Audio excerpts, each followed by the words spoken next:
The Earth's surface is dominated by water. 70% of the planet is covered with it. This life-preserving resource is necessary for our survival, and yet we know little about what lies beneath its surface. From around the world, reports have emerged about sailors seeing something thought to be mere legend, huge and aggressive mammals with a taste for destruction. Still don't have much of an idea how old these animals are, how long they can live.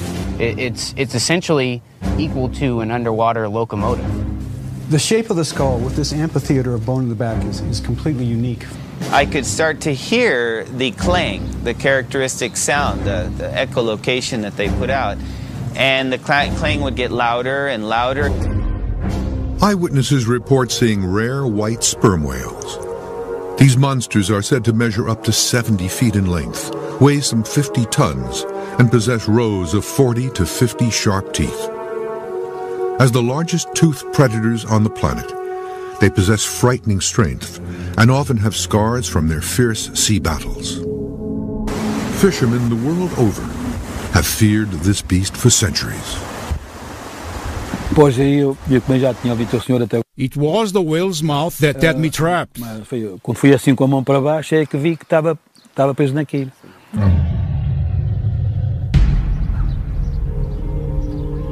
José Silvino is a former whaler who lives on Pico Island, west of Portugal. Silvino knows firsthand what it's like when a predator this size turns aggressive. We had the whale harpoon and the whale starts to turn circles. The whale dove and then seemed to target the small boat, capsizing it. I flew off the boat and was hanging on the side of the boat. The whale comes again underneath the boat for the second time, and I feel now that I'm stuck between the side of the boat and something, but I don't know what it is. I was trapped, and I realized that it was the whale's mouth that had me. I was at the end, near the last two teeth of the jaw. The whale starts to dive, and I thought it was over. As the whale starts to go down, he opens his mouth and lets me go.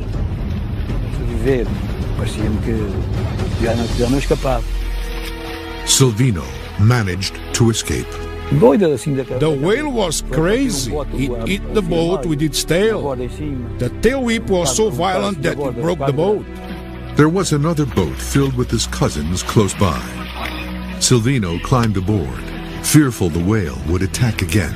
We were about an hour and a half out at sea. They brought me to the hospital.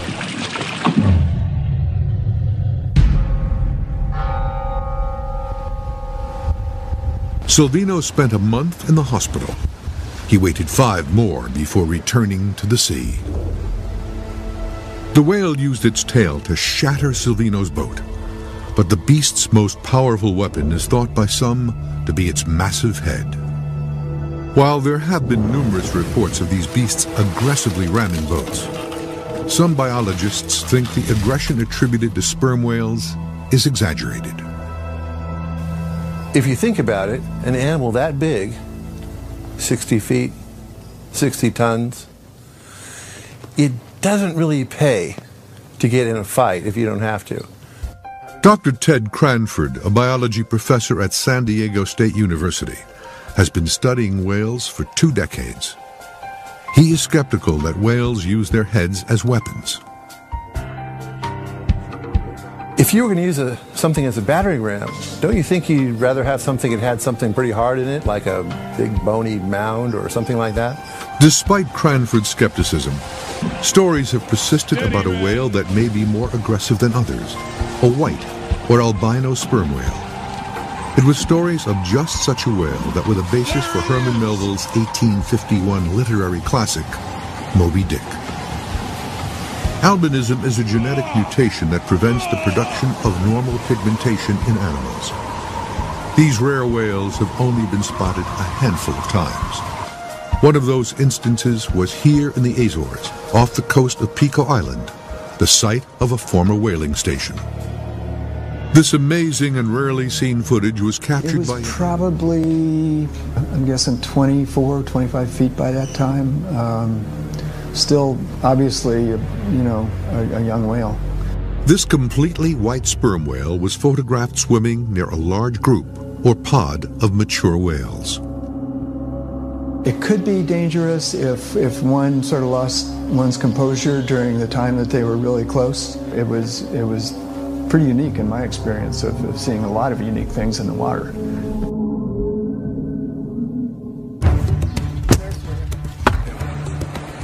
Now Monster Quest will travel to the Azores in the eastern Atlantic.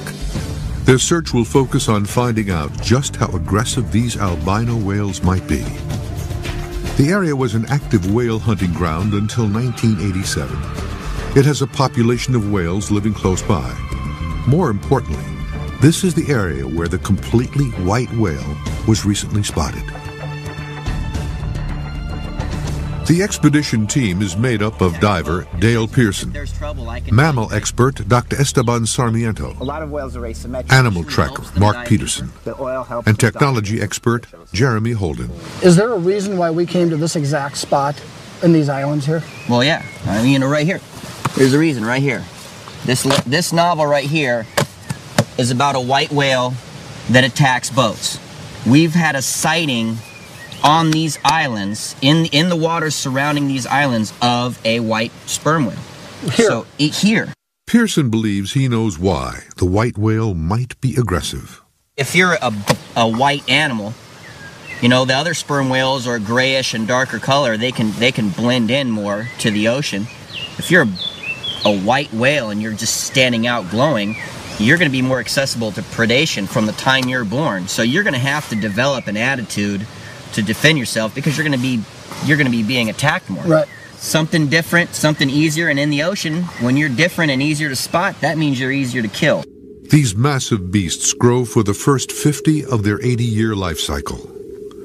As a result, they must feed constantly, and the huge predators are always on the lookout for food. This thing's probably could have developed an attitude, and now we've got a potential for another one out here. Sperm whales exist all over, but the fact is that a white sperm whale was sighted right off the coast here. So we're on the south of Picos Island at the moment, around about here. And the pod are usually sighted in this area south of Picos. The team must plan their search with the knowledge that sperm whales can dive to depths of almost 10,000 feet and stay submerged for over an hour. To actually close on the whales in a boat, deploy divers into the water, and be able to get to a point where you can actually film and perform these experiments is much more difficult than just spotting them with the binoculars. What I'm going to be doing as we're out there is I'll also be looking for a break in the surface of the water. Anything that's not normal, that's not supposed to be there. So I could actually spot something myself as well. It's nothing, yeah? The craft the team has secured is a Valiant PT-860. Small, fast, and highly maneuverable. It is ideal for this search. This is what I want you to see.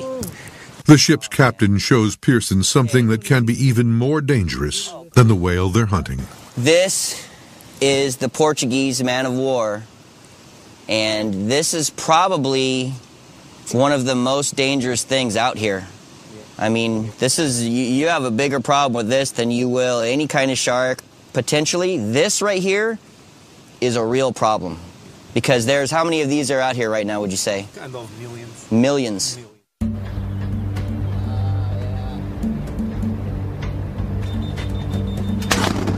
The team loads up the gear into their fast and lightweight rubber boat. They'll use the craft to search, and then deploy the divers as closely as possible to the whales. Got it? Beautiful sunny day, great conditions. No whales yet, but so far so good. Good signs.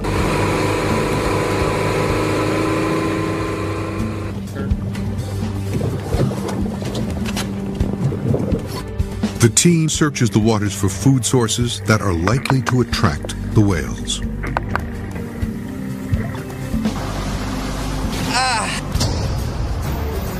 But just moments into the dive, there's a dangerous problem. He cut a man of war to his face.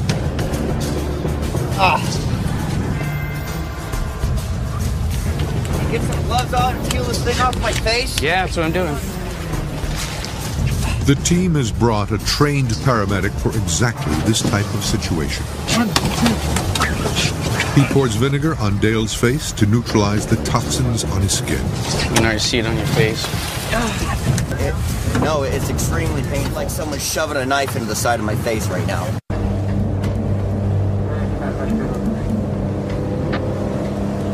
Monster Quest is searching the waters of the Atlantic Ocean near Portugal for a rare, aggressive albino whale.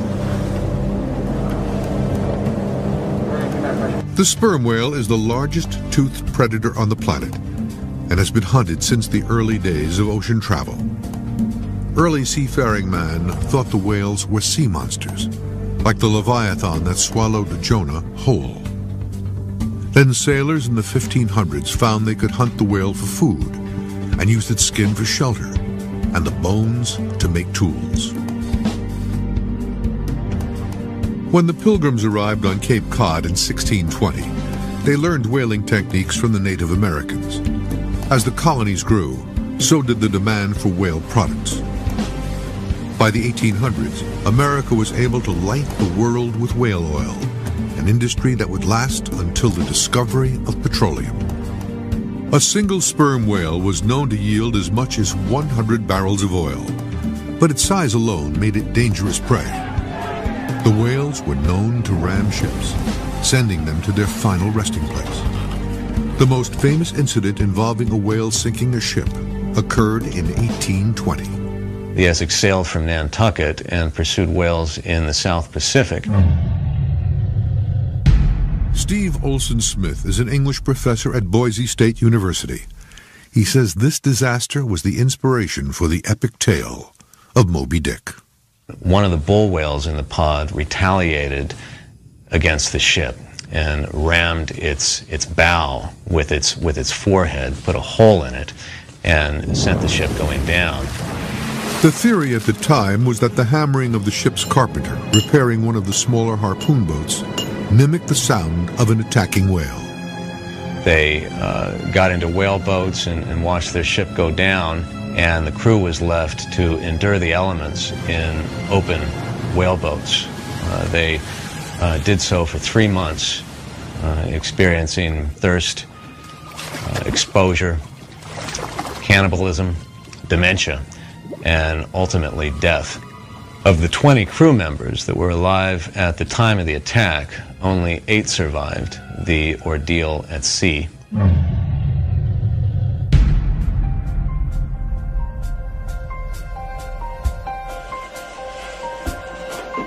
The Monster Quest science team is attempting to use computer animation to understand the biomechanics of whale aggression. They believe this may explain the animal's aggressive tendencies.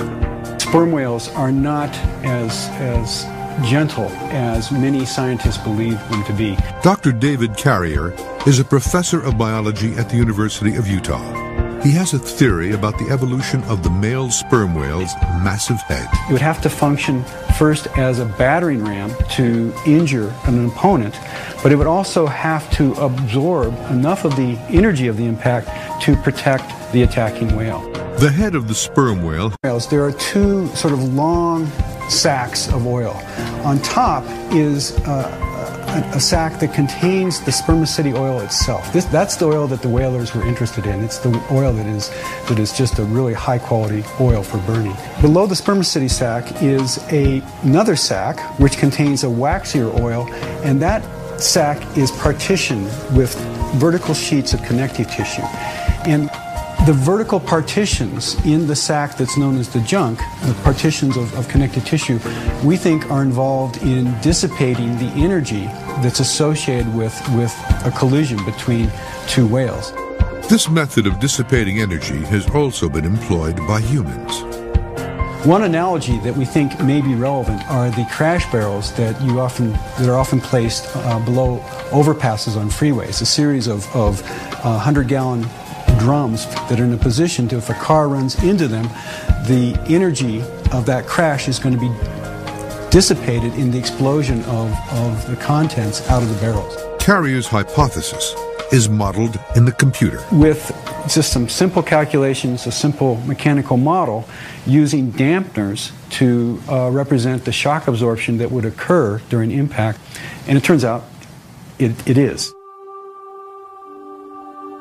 Dr. Ted Cranford of San Diego State University is skeptical of the theory. The sperm whale has the biggest nose in the world. And that nose is basically a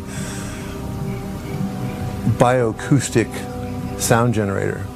Cranford uses a 3D CAT scan of a sperm whale's head to illustrate. Since this is a gigantic bioacoustical machine, the geometric relationships between all the structures in there is very important in producing a beam of sound out in front of the animal. And it bounces the sound out through this series of lenses that are made out of more fatty material and into the environment. It is in their nose that the whale generates a distinctive clicking sound. This clicking is thought to be used by whales for echolocation, or detecting positions of objects. If the whale were to damage that sound mechanism, it would be lost at sea. I don't think it makes a very effective battering ram, is what I was going to say.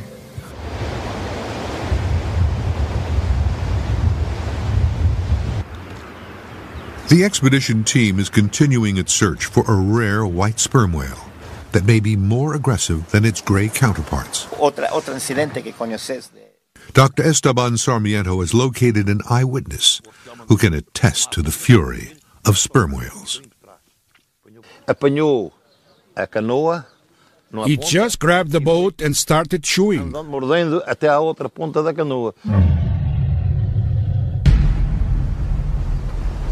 Antonio Silveria is a former whaler. He still remembers an incident that shook this whaling community to its core. We harpooned the whale, and I guess the whale got caught between the two boats.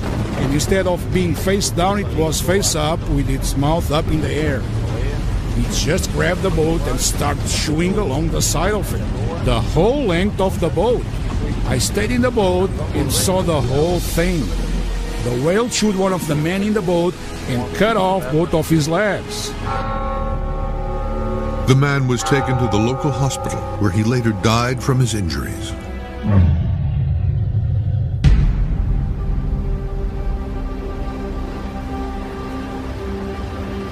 For more than a century, a whale watcher has sat in this tower on Pico Island, spotting whales off the coast and sending signals to the whalers at sea.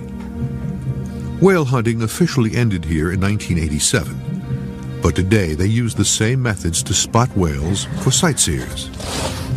Dr. Sarmiento is on his way to the tower to work with a local spotter to find whales for the team on the water. Eu vejo aqui com visibilidade boa 23 milhas, mais ou menos. 23 milhas? 23 milhas. He's able to see as far as 23 miles in a radius, which gives him a pretty large visibility.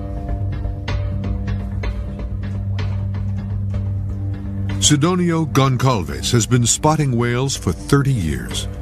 His father did it for 50 years before him. Vê a inclinação para a frente e o tipo do... He's identifying a lot of the whales based on their spray. The sperm whale has a characteristic one that goes frontwards, while some of the bigger whales, it goes up to the top. Now, sometimes you have to wait because they have, some usually do it 3 times, others do it 2 times. But he's done it so long, for so much time now, that he can just identify it at the first blow. So the sperm whales are here year-round, and in June and July they're closer to the coast. They pretty much follow, I guess the deeper parts of the coast where they feed, and this is in June and July. But otherwise they're found, and in higher numbers now than when they were being hunted. Supposedly, he just told me when they're being hunted, they would leave for a while after a couple of hunts.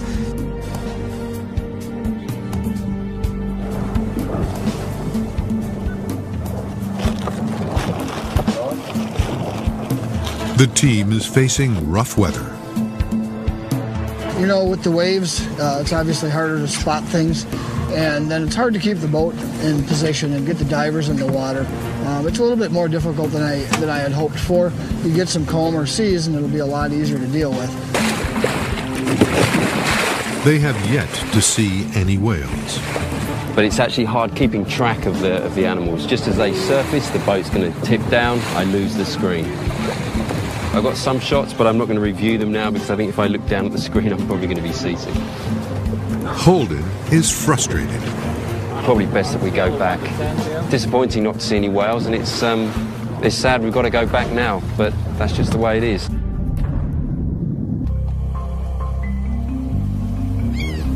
Monster Quest is searching for signs of a massive white sperm whale in the eastern Atlantic, near the Azores Islands.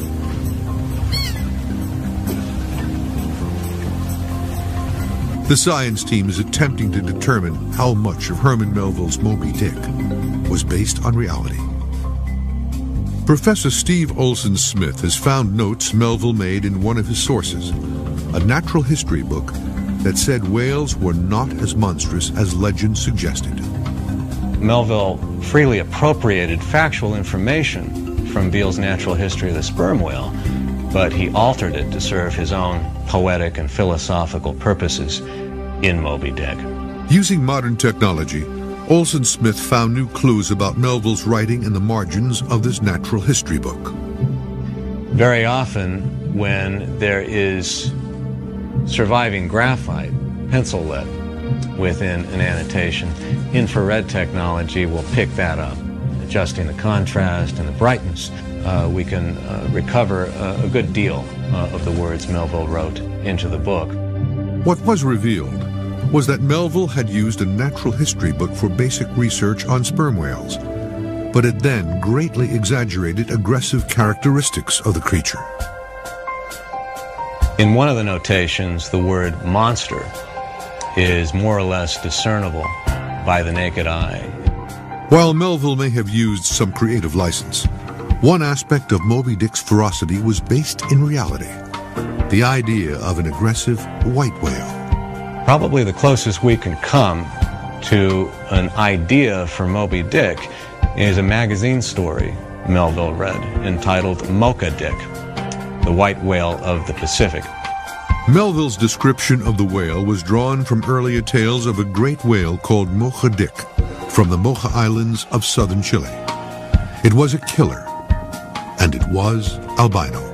Mocha Dick, the white whale, is said to have a back serried with harpoons and trailing rope lines from unsuccessful efforts to capture him by whalemen. These rare white sperm whales may be more aggressive because they stand out in the ocean and are more susceptible to attacks by hunters. White animals in general would be rare because it's a mutation. It's something that's accidental and not deliberate. But it does happen. Aaron Thode is a whale researcher at the Scripps Institute of Oceanography in San Diego. Thode says it is a mystery why the mutation exists. So a lot of it's a complete mystery. People have managed to track the same whales or identify the same whales across several years in certain locations.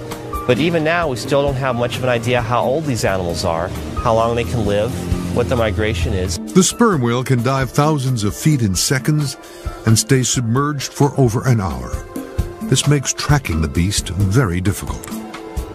People try to estimate how many sperm whales are in the world, and the number is, you know, it's a step above guesswork, but the numbers I hear are on the order of 300 to 400,000. And I wouldn't be surprised if there were a few hundred white sperm whales out there. Not only could the color of a sperm whale indicate aggression, the sounds it makes could also suggest an upcoming attack. Whales produce a series of short sounds called clicks and sound a little bit like someone tapping on a window pane. Click, click, click, click. There's sounds that are a fraction of a second long. Thode demonstrates this behavior in this dramatic video. Filmed in 2006, it shows a whale moving towards a fish that Thode placed on the end of a lure as bait. As the whale goes in for the kill, its clicking intensifies. When they find something interesting, they'll tend to click faster. And as they're closing in on something to eat, They'll click so fast that they'll start to blur in your ear and form what people call creaks or buzzes. It is unclear if whales use the sounds as a kind of sonar device. No one's able to record an echo from a sperm whale click. No one's really actually proven, directly that these sounds make an echo return off of prey or off of target. These strong, what I'd characterize as aggressive clicks, kind of a back off, move away type of click. It sounds like a little bit like a thunderbolt. Those that hear the sound never forget it. I could start to hear the clang, the characteristic sound. Tad Pfister, a professor at the School of Natural Resources at the University of Arizona, was out on the ocean in a small boat with his video camera when he got more than he bargained for. About 500 meters away, there was some activity. It started to get going, so I got up and I started getting my camera gear together. Pfister stood up in his 22-foot boat and started to film. What he saw through the lens was a large whale headed directly at him. As it was approaching the boat and closing the distance, I could start to hear the clang, the characteristic sound, the echolocation that they put out. Louder and louder, and the individual was adjusting its course, really honing in on the boat. And as it got closer, it would make fine adjustments. And then as it did its last dive before approaching the boat, it was a very shallow dive, and then it came up and it made contact with the skiff, lifting the skiff up, kind of knocking me into the bilge. The whale seemed to have no interest in the boat and swam away. And then about 500 meters again, fluked again and dove and took off. Personally, I took it as a leave me alone, go away, and so I did. I left that individual alone and felt lucky, because it really easily could have capsized the vessel.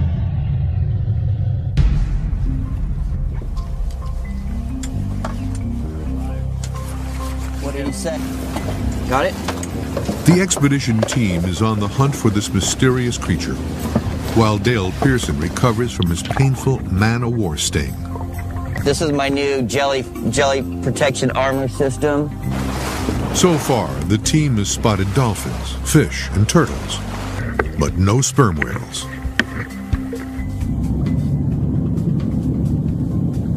They head south, away from the islands. The team moves into position as Dr. Sarmiento heads back to the whale tower. Then comes the signal they've been waiting for. 6-7 milhas, mais ou menos. 6-7 milhas. He's got a group of sperm whales about 6 or 7 miles away. Sarmiento radios down, and the team races towards the sighting.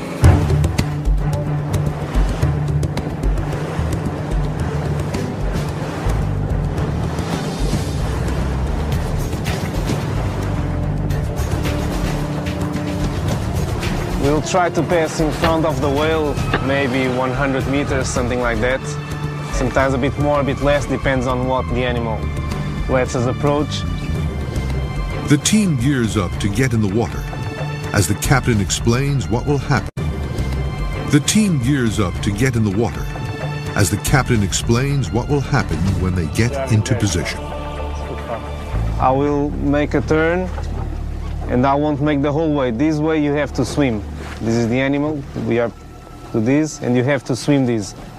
I can't leave the boat there, otherwise it will change without any doubt.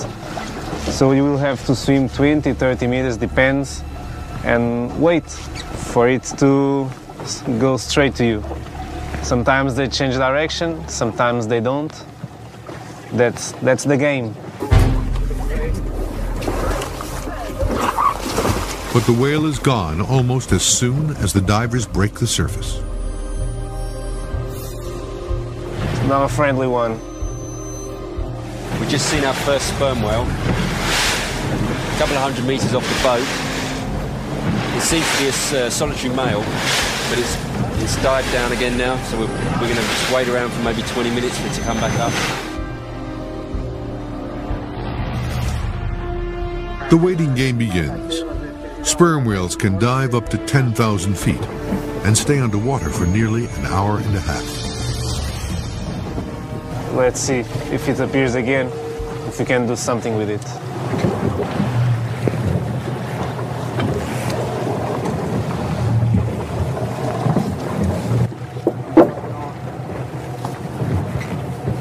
The vigil drags on until suddenly they get what they hope for.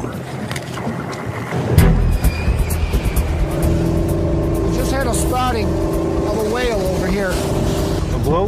Yeah, no. Straight ahead? Straight ahead. Oh, we're on our way.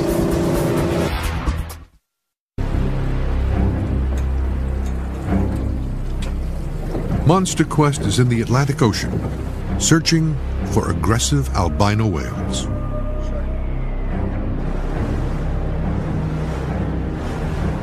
The science team has focused its investigation on the sources for Herman Melville's Moby Dick. Thomas Beale, in Natural History of the Sperm Whale, describes the sperm whale swimming horizontally, but then sounding or descending to a deep depth. And Melville marked Beale's description, and in the margin he wrote that breaching may be the whale's act of defiance. It is here that Melville, who saw aggression in nearly everything sperm whales did, wrote the word monster. Pilot Sandy Lanham is a rare witness to the aggressive side of sperm whales, a behavior that even extends to others of its kind. I thought maybe this was a game of chicken. Lanham is a pilot who spends hours flying over Baja, Mexico, working with sperm whale researchers. One day, while heading to Arizona and flying low over the Gulf of California, she saw something unusual. I was pretty high, wasn't doing a survey, I was returning home. And I saw, at first, I thought I was looking at a blue whale. It was pretty far in front of me. And I used my binoculars and surprisingly found that they were not blue whales, they were sperm whales. I could tell that they were male sperm whales, the shape of their head is different. And what they were doing is coming at one another. Using her GPS to estimate their speed, she noticed they were going about 11 miles an hour, about the top speed a creature of this size can reach. I thought maybe one animal would turn away, but it was not the case. They continued on a path directly towards one another. As the whales charged, Lanham moved the plane down for a closer look. And when they reached one another, they rammed. I could see them actually hit head to head, and then their bodies overlapped a bit, and each of them appeared to open their jaw. So what I was thinking was that as they were perhaps trying to lock jaws, or maybe they were trying to bite one another, they rolled a bit in the water together. Shortly thereafter, they disappeared. They went down. I imagine after they hit, they were only on surface or slightly below the surface for a few seconds. I have never seen that particular thing before or since. Lanham suspects there was a good reason for the battle. I think it's significant that within a few miles of the ramming, there were a group of perhaps 60 female sperm whales with calves.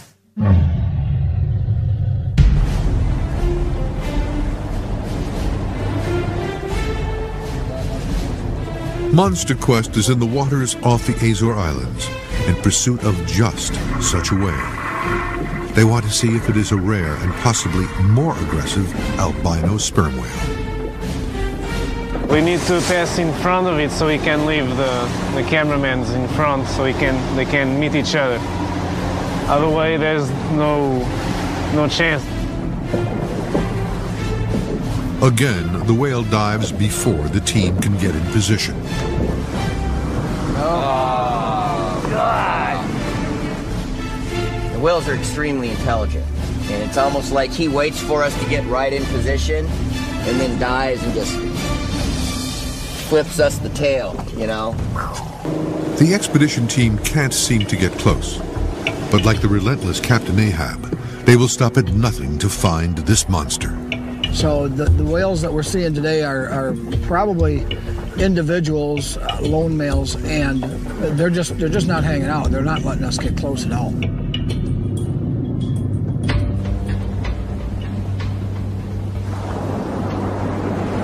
The team meets to discuss the expedition to this point, and the man-of-war incident remains the biggest surprise of the trip.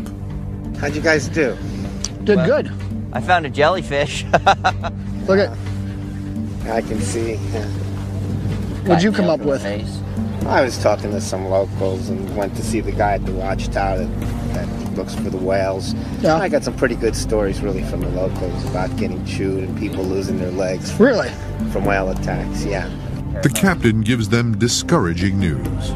Yeah. It looks like there's not many sightings today. So it'll be choppy. It's not ideal conditions. That's what we have right now. The team decides to wait in the marina for a sighting.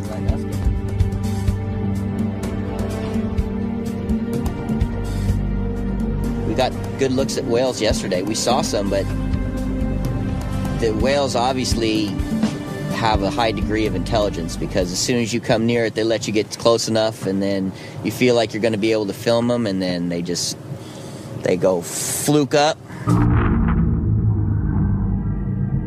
The ocean's a terrible business partner.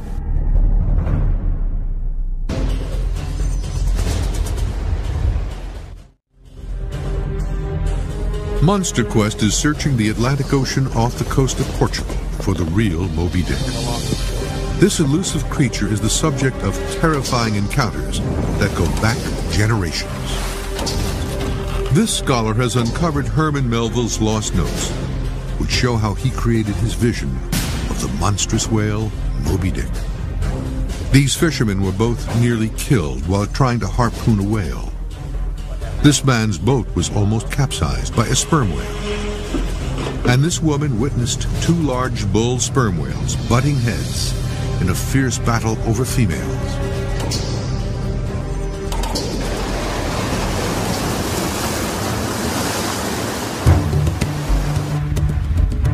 The team has targeted an area that has been known to have an elusive albino sperm whale. A new day brings a change in the weather and the team's outlook. The waves are real low, and we have some sun. The sun allows the spotters to see the spouts, the shoots coming out of the spouts. So it's going to allow us to have the best visibility and the best action that we've had.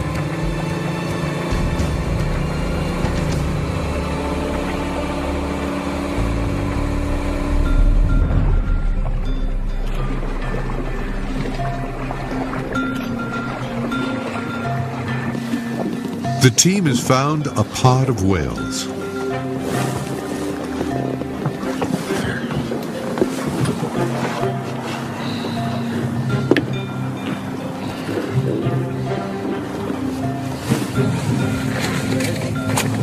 Okay, camera's ready. Okay, let's go.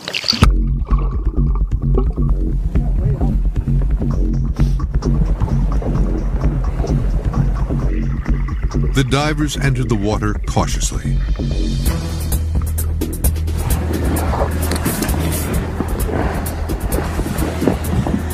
You have this huge animal with a massive amount of weight going through the water. A diver is no match for that. Pearson emerges from the sea a few minutes later. Got it. They were really close. Really, really close. Two of them right in the frame. I think that's about as close as I want to get right there, you know. The whales turn out to be pilot whales. While not as large as sperm whales, pilot whales have been known to attack humans.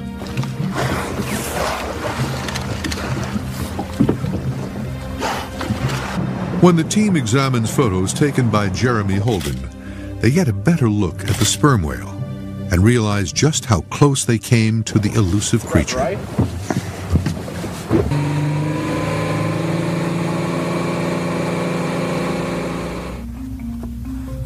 Steve Olson-Smith's research shows that Herman Melville exaggerated many of the details of his book. Melville's books were, at best, a hybrid achievement of actual experience, factual information, and fiction. The author's creative license was meant to be artistic. Ultimately, Moby Dick is about the monstrosity of the world, the barbarity of creation.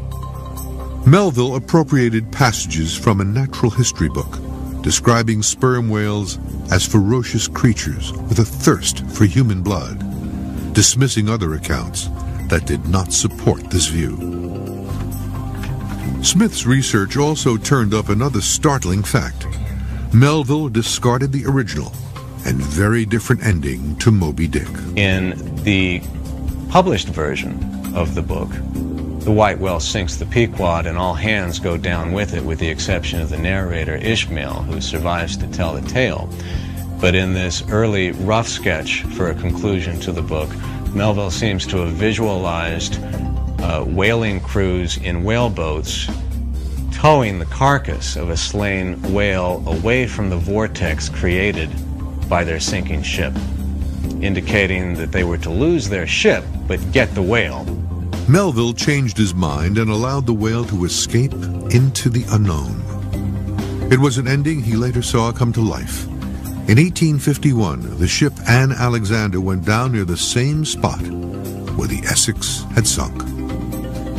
This whale demolished 2 of its whaleboats and then came back at the ship at high speed and rammed in its bow.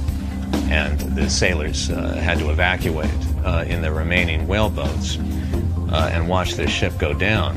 And when Melville was told about this disaster by a friend of his, he responded, "I wonder if my evil art has raised this monster." This Monster Quest expedition has uncovered some interesting evidence about the mystery of Moby Dick. The team documented witnesses who verified the sperm whale is aggressive when threatened. They also found evidence of an albino whale off the coast of Portugal.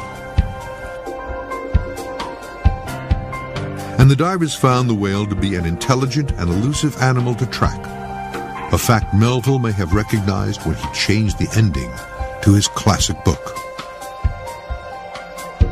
I'd say the idea that a sperm whale uses its head for a battering ram is an interesting idea, and it obviously happens sometimes.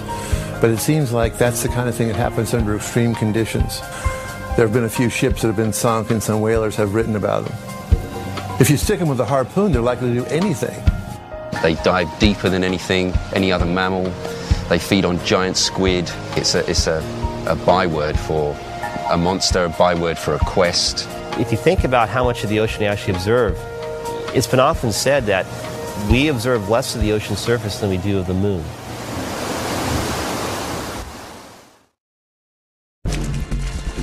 Just when you thought it was safe to swim in our lakes and rivers, there was teeth marks in both ankles and blood coming down. People report attacks by freshwater fish as big as boats. As I finally come out and couldn't get a hold of him, he just started spinning with me. This thing made them look like a minnow. Monster Quest searches for a fish nasty enough to eat alligators. That is an alligator gar. Amazonian specimens that devour small children. Using lures fit for a great white. Yeah, it looks pretty good. I think it's going to work good. Thought that's got to be like a wolf, something big. Wow, that was close. Witnesses around the world report seeing monsters. Are they real or imaginary? Science searches for answers on Monster Quest.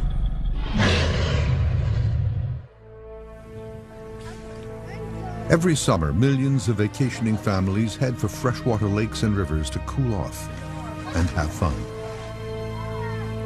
But they are not alone. Their splashing and laughing has attracted attention from a toothy monster laying in wait. Next thing I know, wham!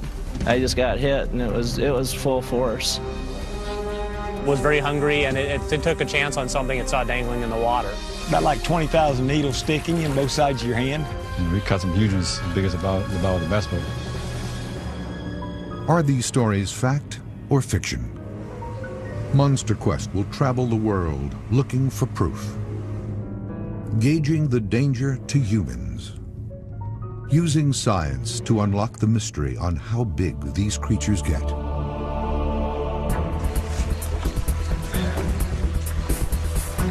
We begin in the Amazon River. The target, a monster catfish. Catfish have no scales. Their bodies are either naked or covered in bony plates. They have up to 4 pairs of barbels, used mostly for detecting food, but in some species can deliver a poison strong enough to hospitalize a human. And if stories are to be believed, these giants are big enough to swallow small children whole. The big ones can take a small kid. They'll be swimming in the water, and then a little deeper like this, they dive under and the catfish will get them. The dark, murky waters of the Amazon hide many dangerous creatures, like piranha, caimans, and snakes. It is also home to the giant red-tailed catfish. The record caught on rod and reel was 54 inches long and almost 108 pounds. But locals say they catch them much bigger. But this big, it's bigger than him. That he's caught here. Native Amazonians claim to regularly catch 50-pound catfish and occasionally hook monster cats over 6 feet long and 200 to 300 pounds. Mike Nee and Brian Coe are Colorado sports fishermen on a Monster Quest dream fishing trip. Their goal? To catch one of these specimens. Ever since I was a little kid, I've always wanted to come see the Amazon River. They will be joined by local fishing guide Mark Kobos, who has been guiding sport fishermen in these waters for over 20 years. This is dangerous out here. If you're not careful, it can be dangerous out here. According to Kobos, the many twists and turns of the river create deep pools where the big cats are said to hide, much the way they have for many centuries. In January of 1500, Spanish explorer Vicente Yanis Pinzon first landed on what is now the coast of Brazil. He also discovered the estuary of the Amazon River. He called it Rio Santa Maria de la Maldulce. For 350 years after, the area remained a wilderness, inhabited mostly by indigenous people, until 1850, when steamboat navigation began to open up the Amazon.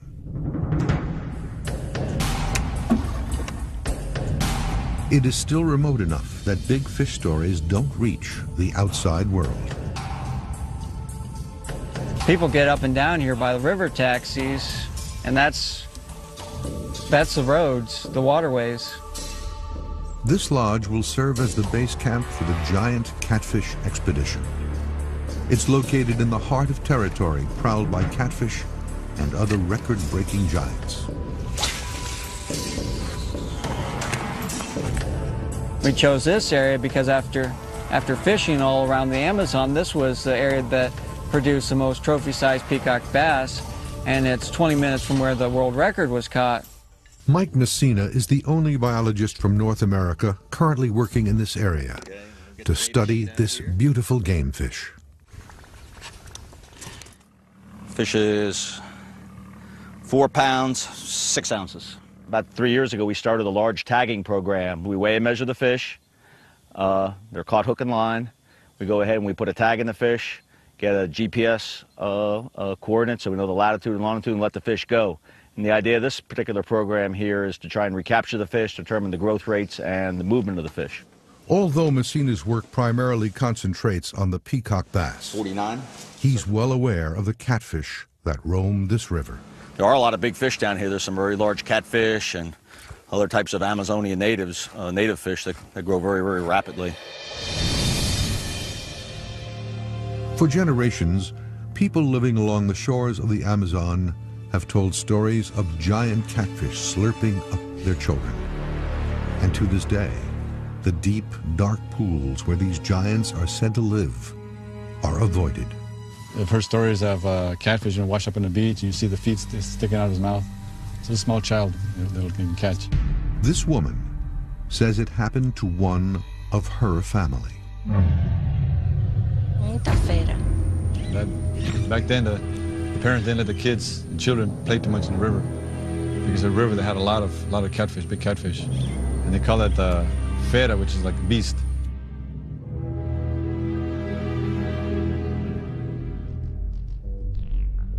During the mid-1970s, a local boy was attacked here on the Rio Negro River, where Nee and Kobos are searching for giant cats. He was 5 years old. The young boy was Celestina Valena's cousin, and she remembers the tragic story like it was yesterday. Fishing guide Mark Kobos translates. Okay, during the season when the river goes down, okay, and all the schools of fish come out of the lagoons to the main river, okay, all the guys in the village go out to fish. Her cousin and another young boy followed the men to the lagoon in their own tiny canoe. Suddenly, their canoe was struck with a violent thud. A catfish jumped out of the water, hit the canoe, and the boy fell in the water. So everybody, dived in and tried to find him. And but they couldn't find him. They searched all afternoon. After a week, they had reports that they had found the piraiba, the red-tailed catfish, with a small child in it, and it was dead on the shore. The catfish was said to be about a foot larger than a man, or about 6.5 feet long. The catfish apparently choked on the 60-pound boy. Catfish are considered indiscriminate feeders, eating crayfish and mussels off the bottom and minnows and fish near the surface. They have also been known to eat small ducks and muskrats. They are known to grab onto just about anything that comes into range, a fact that has cultivated a dangerous sport where man is the intended bait. Noodling's are to catching catfish with your hands. I mean, with your bare necessities. Lee McFarland is a well-known noodler from Stillwater, Oklahoma. Different places, it's different names. It's grappling, it's hogging, it's stumping. Well, the only reason we've always called it noodling is because trying to get hold of that fish is like grabbing a wet noodle.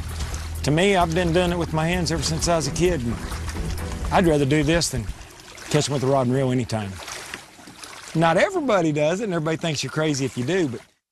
McFarland targets flathead catfish, which can be up to 5 feet long and weigh over 120 pounds. Basically, you just find rocks and water and just start walking around them until you find holes underneath them. Just got to block all the holes off and reach in there and see what's in there.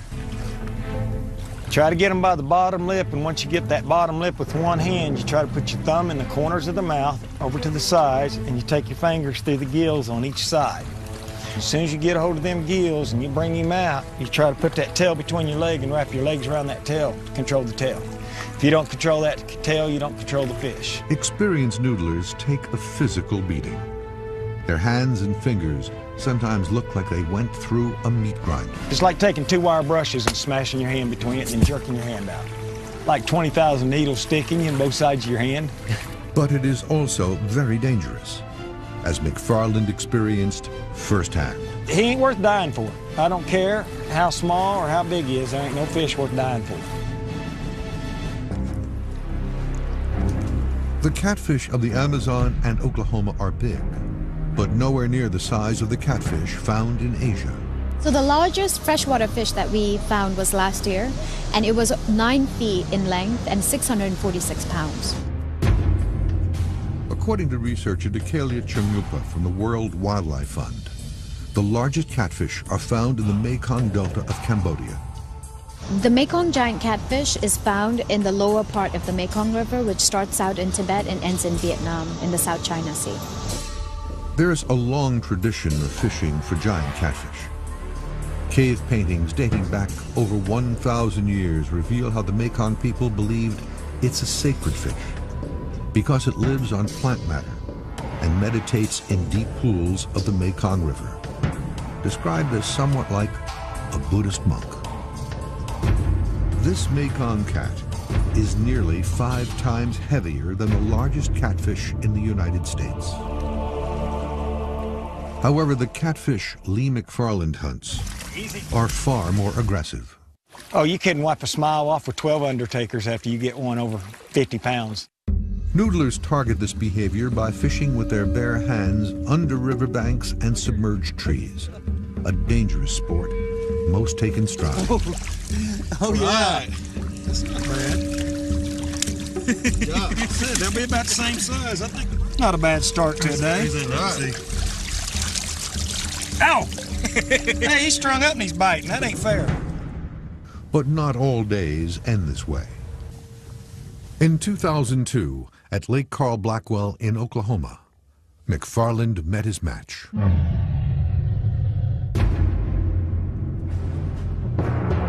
I was down there and I working this fish and I'm working him and he finally comes up and I get a hold of the fish and he gets a hold of me and I start to pull him out and he jerks me back against the rock and bangs me up. I pull him back up and I was trying to wrap my legs around him, trying to stream, trying to do everything I could down there. And as I finally come out and couldn't get a hold of him, he just started spinning with me. Had me all twisted up.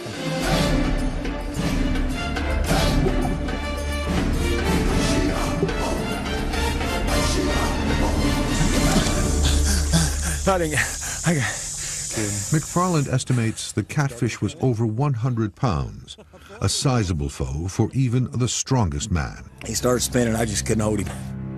He ain't worth dying for. I don't care how small or how big he is, there ain't no fish worth dying for. And that's what you always got to remember. You can always let go.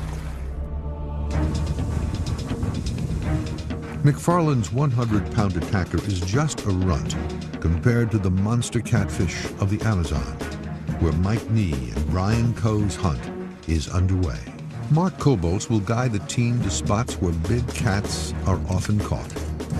But first they must catch the bait, piranhas and barracuda. We got piranha?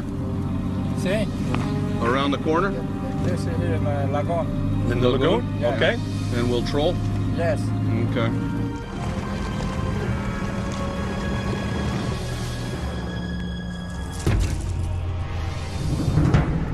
With bait in hand, the hunt for a monster catfish begins. You gotta look for the deep holes on the canal, the main canal, and that's where they're at, the big main canal.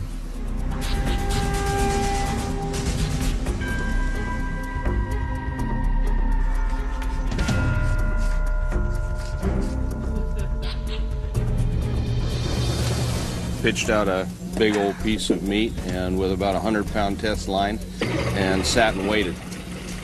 That's what you do. And they do not have to wait long. Huh. I just got a tap. Something's messing with the line. Hasn't acted large enough, but it might be something that's mouthing. Catfish will do that. While the stories of catfish large enough to eat Amazonian children must be verified, our fear of what lurks below is unquestionably real and universal.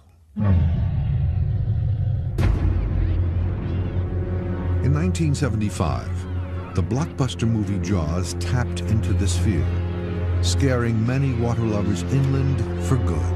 Everyone was frightened. Children were told to stay out of the water. They couldn't go swimming. The movie is partly based on a real attack that took place in freshwater, not the ocean. In July of 1916, 5 shark attacks took place off of New Jersey. 3 of them occurred in Matawan Creek.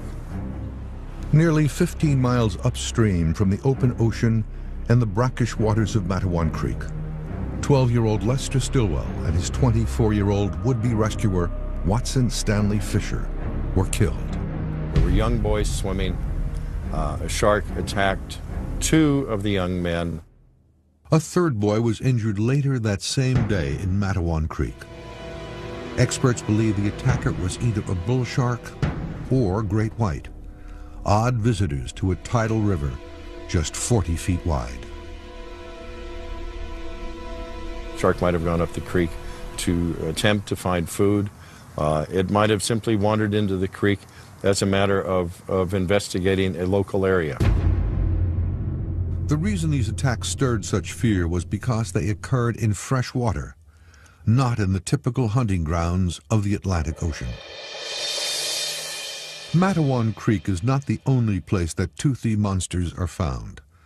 Across the United States, there is a predator some call the freshwater barracuda. I was over here and I was swimming. In the summer of 2004, in a lake near Pine River, Minnesota, about 160 miles from Minneapolis, Blaine Johnson was attacked. And after I started swimming, I came in to the shore, and then you could see everything in front of you, and I was just walking along the shore just seeing if I could see fish. As he waited, bait fish and small bluegills scattered in front of each step. Little did he know that a giant fish was also watching his every move. They saw it coming. I didn't have any idea, but I know that they just scattered. And usually when something scatters, something's up. I moved my foot up about like that, and it was almost out of the water, and the next thing I know, I just got hit. Next thing I know, I'm practically running in water. It took me about 3 seconds to get to the dock, and all I know is when I got up, there was blood on both sides of my ankle coming down. Blaine never got a good look at the fish as it attacked from behind. The thrashing enemy churned the water to a murky brown as it held fast to his foot. It happens so quick and you're not sure what's going on. There's just one thing in your mind, get away. Johnson still has the scar wrapped around his foot as evidence. The teeth mark goes up all the way up into here. Both Johnson and wildlife experts believe the most likely culprit is a native fish, the pike. Its torpedo-like body bursts from the weeds, propelled up to speeds of 30 miles per hour. Its many rows of teeth are like razors, eviscerating its prey, and it attacks just about anything that moves. Always when we hear about them, it's that it's a piece of a person being dangled in the water, much like you dangle a lure or something else. Roland Sigurdsson is an aquatic specialist with the Minnesota Department of Natural Resources and says attacks on people are rare but do happen. They're an ambush predator, they're looking for movement, and they're attacking something that will fit into their mouth, something that they can swallow. Pike are found across the northern hemisphere, and officially the largest muskie caught with a rod and tackle was 67 pounds and just over 60 inches. Roughly the same size as the largest saltwater barracuda. The pike also resembles its saltwater brethren in ferocity. The two largest pike are found in Minnesota, where Johnson was attacked. The northern pike with its horizontal patches, and the larger muskellunge, or muskie, with its vertical markings. Whatever it was not afraid of him. There was blood. That's all I know for sure. There was blood and teeth marks. Some of those teeth were good size. Maybe it was hungry. Maybe, just saw ankle and decided, hey, let's go for it. According to Sigurdsson, even a small pike will attack. It was very hungry, and it took a chance on something it saw dangling in the water, and turned out, unfortunately, it was this young man. The pike's aggressive nature seems to have no limits, including attacking its own kind. It is not known whether the smaller pike in this video was attacked for crossing an unknown boundary, or if it was an intended meal. It is proof, however, of the ruthless nature of these toothy monsters.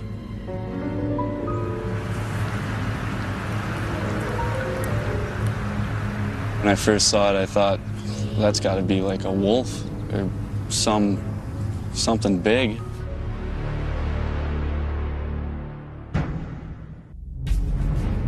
In October of 1998, these jaws of a dead muskie were found on an island beach in the Chippewa flowage in Wisconsin, about 300 miles from Green Bay. The Wohler family were vacationing here when they came upon a carcass on the beach. Teeth just seemed so much longer than any other thing I'd ever seen. Just amazed at the size. There was enough of the carcass remaining to identify the monster. Turns out it was a muskie jaw. The jaws have been displayed in a case at the Treeland Resort for the last decade. The question is, how big was this specimen? And was it big enough to attack a man? It could be anywhere from a really nice fish that's still probably the fish of a lifetime for a normal fisherman, on up to close to or maybe even commensurate with the world record. There may be a way to determine the size. When you look at the thickness of this jaw, and you compare it to the thickness of a replica like a 52 would be, you can see that it's probably a good 1.5 to 2 inches wider than the head on a 52. And it's also a good 1.5 to 2 inches longer from where the hinge is actually on the fish. You know, so this tells me that this is a huge fish. Matt Yernatich is a wildlife forensic reconstructionist for artistic anglers in Duluth, Minnesota. He has mounted many monster muskies in the last 15 years, but nothing compares with this. It's truly a monster fish. I don't think I've ever seen a fish this big. Look how big these teeth are. Ouch.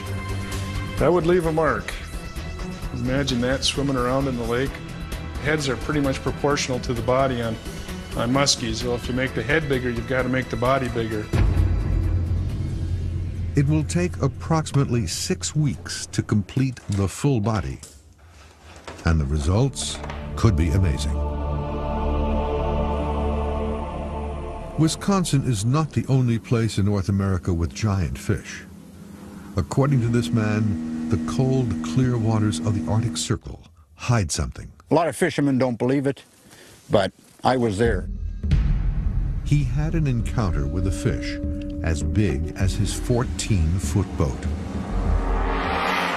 I battled a 40, 50-pound fish, and this thing made them look like a minnow. In July of 1987, Jim Peterson was enjoying the solitude in the land of the midnight sun.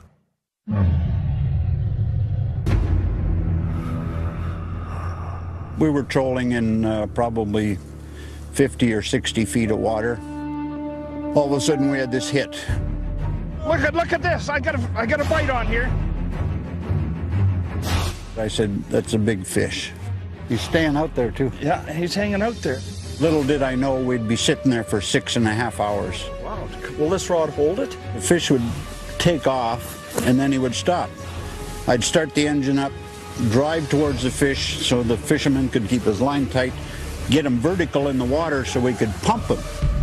It was in around midnight, we could hear the rod starting to crack from the stress. We kept doing the same thing hour after hour after hour. And I just was going through my mind that this definitely is a new world record. So it was about 2 o'clock in the morning, and I thought to myself, what do I do? Do we get out on shore and pull him, try to get him over into the shallow water? Peterson is finally able to pull the fish close enough to the boat. According to Peterson, it was about 14 feet long, as large as his boat. This is when disaster struck. About 2:15 in the morning, the rod started to crack even more.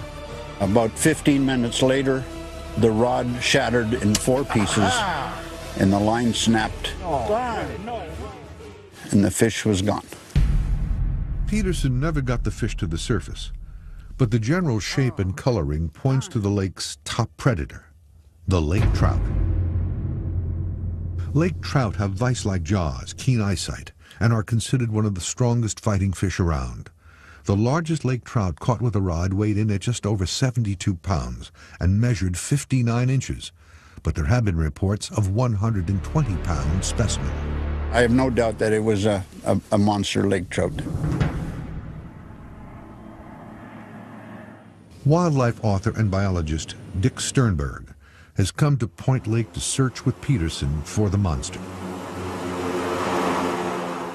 Morning, Dick. Welcome to Point Lake. How are you? Nice to meet you. Point Lake is located approximately 215 miles north of Yellowknife, the capital of the Northwest Territories of Canada, bordering the edge of the Barren Lands and Arctic Circle. The area is accessible only by float plane.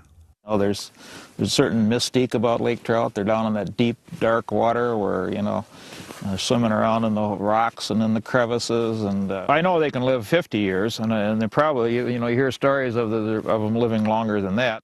Sternberg is skeptical of many monster fish stories, but if there is a lake with a monster trout, Point Lake is a good place to search. Well, it's 71 miles long. It's never been commercially fished, never been sports fished. According to Sternberg, one of the reasons people do not catch monsters is because they are not using the proper bait. Catching a giant fish requires giant bait. You talk about a fish that eats a 25 or maybe even a 30-inch prey fish. He doesn't have to feed all the time. He just feeds once in a while.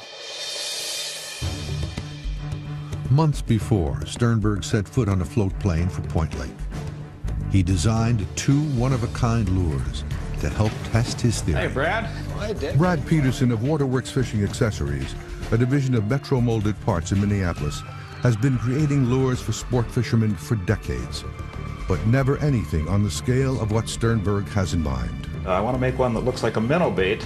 Okay. Big enough to put a camera inside of it. One other one I would want would be like a giant curly tail. Okay. You think you can do that? Oh yeah, we can do that, sure. It's about 20 inches right now. 20, I'd like to see it at 24 inches. Let's make it bigger. Yeah, we're just gonna get this probe going right now.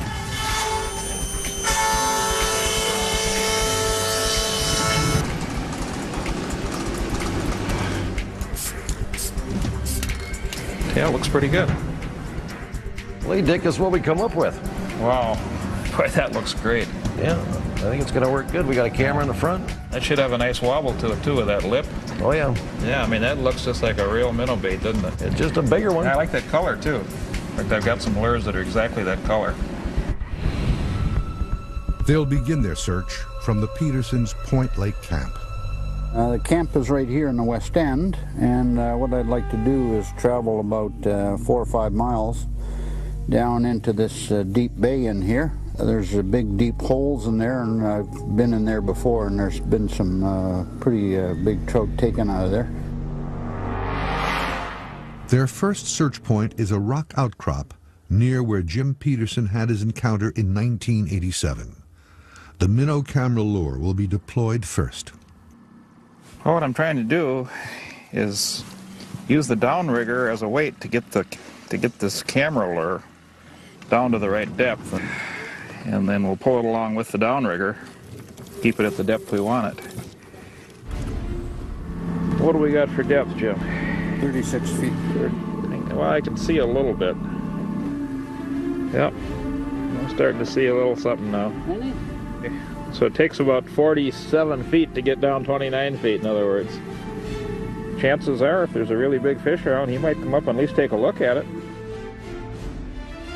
I mean, it looks like the kind of place you could see some big fish. Like any good fisherman, Sternberg knows you might need to try many different depths and presentations to attract a fish. So who knows? We'll just run it a little bit here and see what happens. No luck so far with the giant minnow lure. But Sternberg is anxious to try the curly lure.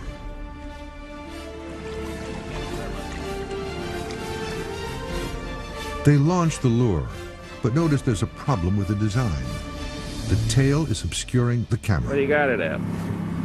31, 37 to the bottom. Seeing the tail wiggling, not seeing the bottom. We'll trim the tail a little bit and move it. Now let's try that. See if that makes a difference. After a couple of quick adjustments, the lure is back in the water.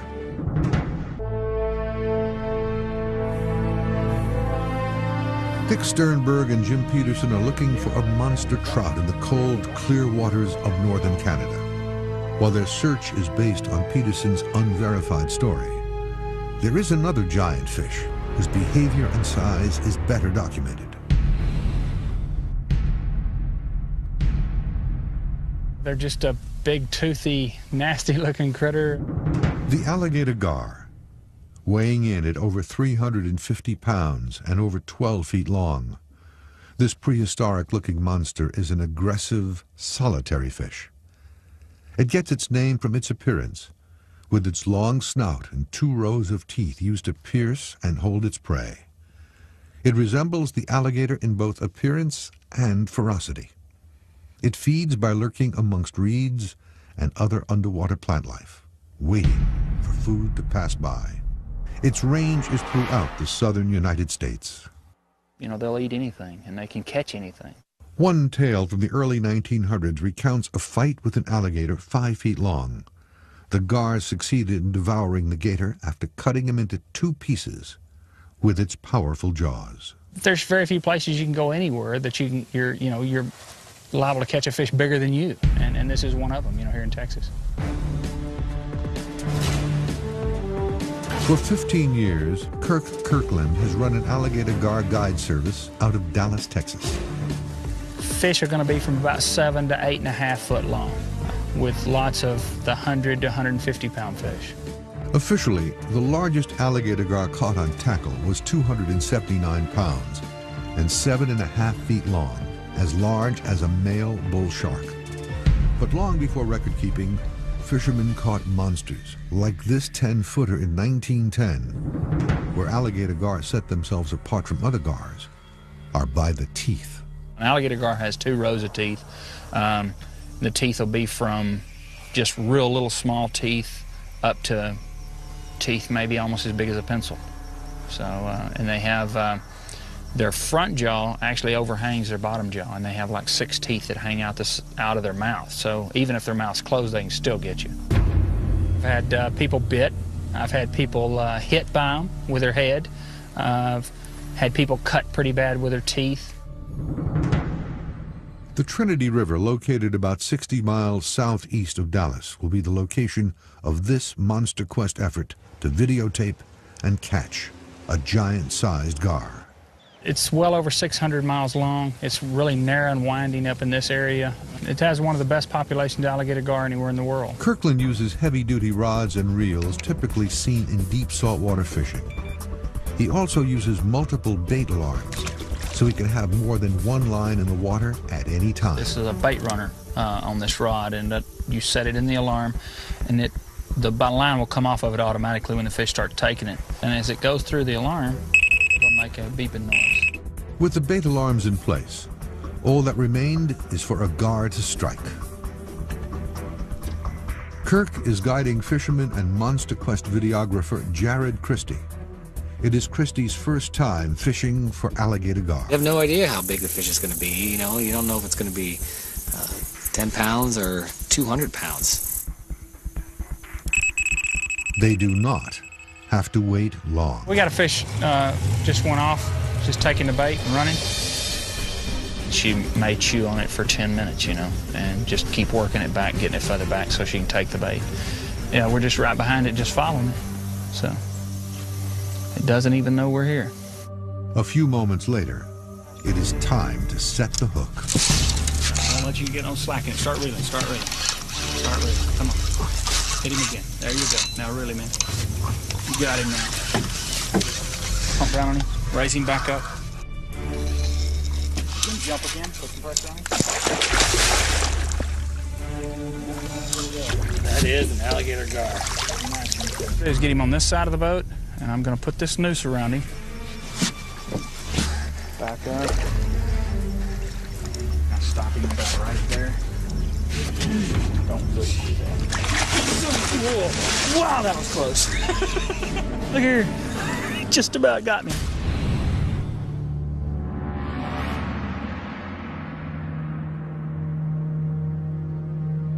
There, we're going to be in trouble. Go down with him. Here she comes. The real danger begins once the fish is in the boat. The gar thrashes wildly, its teeth just inches from their legs. Definitely want to stay clear of them. They will bite you, and they're pretty nasty when they get in the boat about slinging their head. Eventually, the gar settles down long enough Got it? to get the length and weight of the fish. That's a, you know, a typical fish. You know, we get a lot of these fish over 100 pounds like this. This fish is, you're probably looking at a 30 or 40-year-old fish. At 79 inches long and 111 pounds, this gar may not be the largest, but it is a catch of a lifetime for Christy. When that fish actually looks like it's going to come in the boat and you get it in the boat and then it starts flopping around and flying around, that's when you get a real good look at the teeth, the size, the girth, the length. You're standing back just a little bit. You're standing back just a little bit till that fish comes down. And that's why they get people, you know, they have their mouth open like that when they come up and they're thrashing and those teeth just hammer you. And so just part of the allure of catching one, you know. So you might come back with all your fingers and toes and you might not. So. And then we'll give her a little push. She'll know she's going. And there she goes. The largest freshwater giant is still the catfish at over 600 pounds. This monster is king. Mike Nee and Brian Coe have been fishing the Rio Negro River, a tributary of the Amazon, and so far caught nothing of any size. Their quarry is a monster red-tailed catfish. They are on their third and final day. I just got a tap. Something's messing with the line. Hasn't acted large enough, but it might be something that's mouthing. Catfish will do that.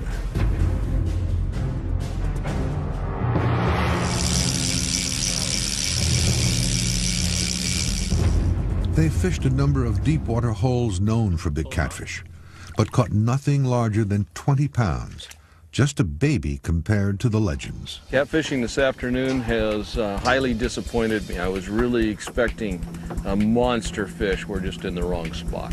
Their search for a monster catfish is over. Definitely wanted to catch a catfish.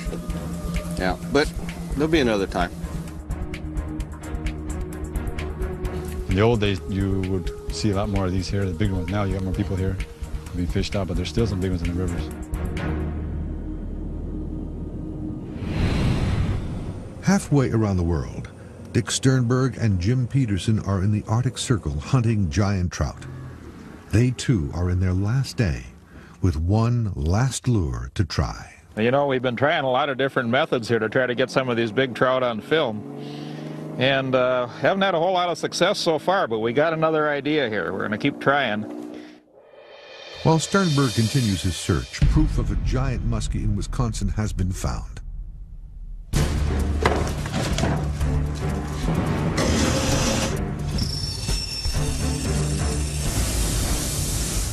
The forensic reconstruction is complete, and the results are surprising. The ocean is famous for its toothy monsters, but if fish stories are to be believed, freshwater lakes and rivers around the world may also be home to dangerous giants.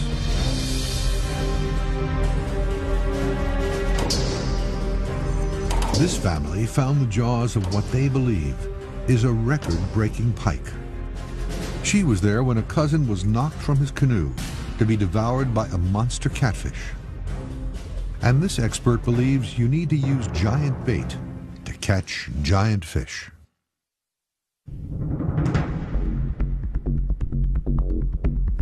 Wildlife biologist Dick Sternberg is in the last day of his search for a monster trout.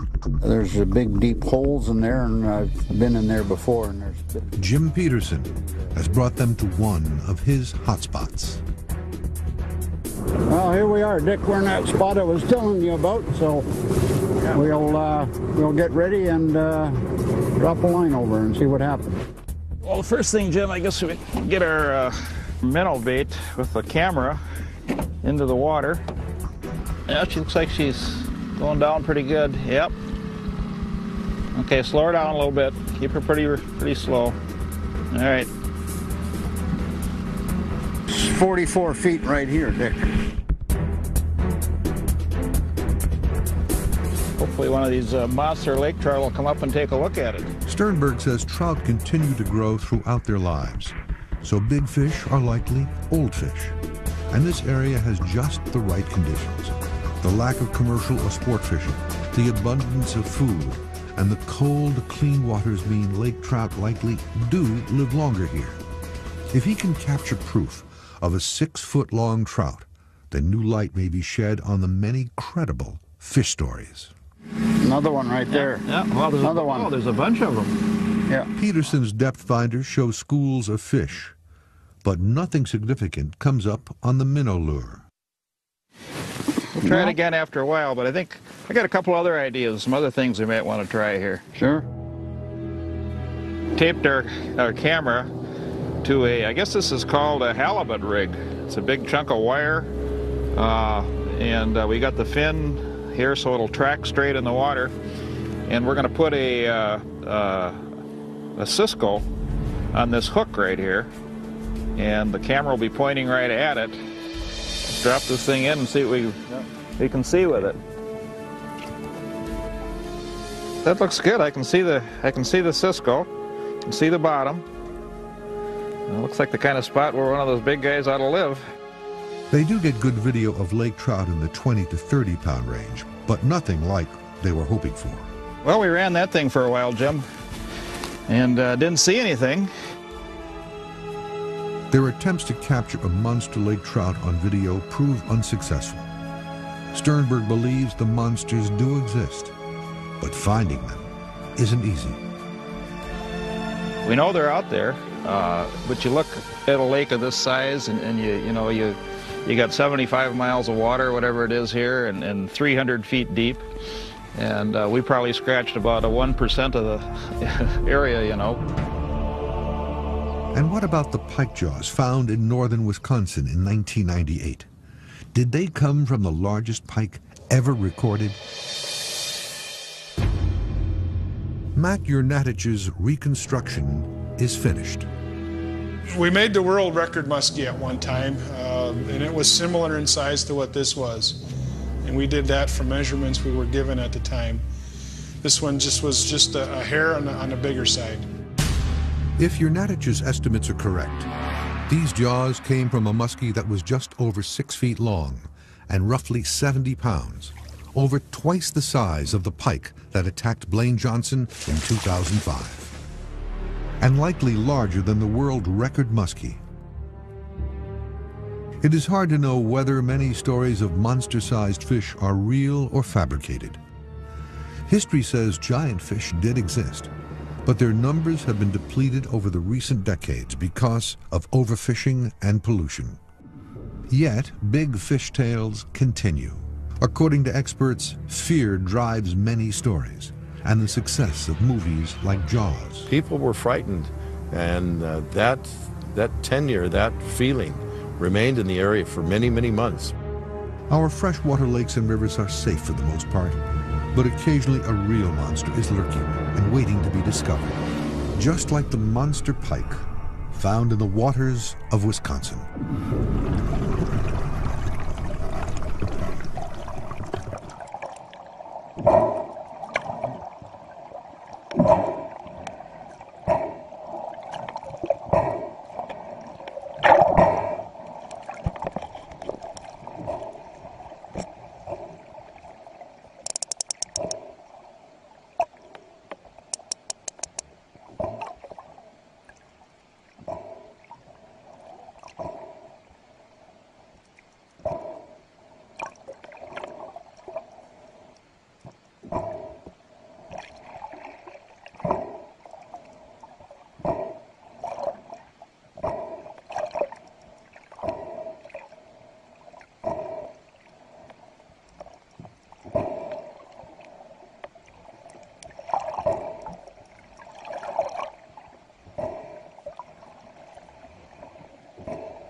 Bye.